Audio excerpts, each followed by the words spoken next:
Habibimiz janobi Rasululloh sollallohu alayhi vasallam qachonki yangi chiqqan oyni ko'rsalar, hilol deb atalardi, yangi chiqqan oyni ko'rgan paytlarida quyidagicha duo qilar ekanlar.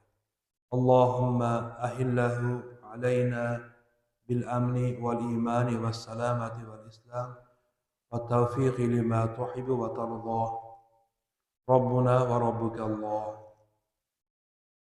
Quyidagicha duo qilgan ekanlar. Ushbu duolarni tarjimalari shu ekanki: ey Allohim, bu yangi chiqqan oyni bizlarga shunday bir oy qilginki, ya'ni mana shu oyda bizlarga bu oy omonlik oyi bo'lsin, iymon oyi bo'lsin, salomat oyi bo'lsin, islom va hamda o'zing yaxshi ko'rgan, o'zing rozi bo'ladigan narsalarga muvaffaq qiladigan oy bo'lishligini nasib qilgin deb duo qilar ekanlar.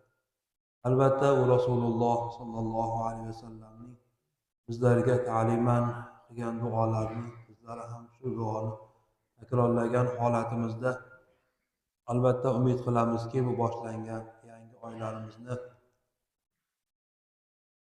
omonatlik, islom, iymon, salomatlik va hamda tavfiq oyi bo'lishligini Alloh taolo o'zi yaxshi ko'rgan, o'zi rozi bo'lgan yaxshiliklariga bu oyda muvaffaq bo'lishligimizni Alloh taolodan so'raymiz.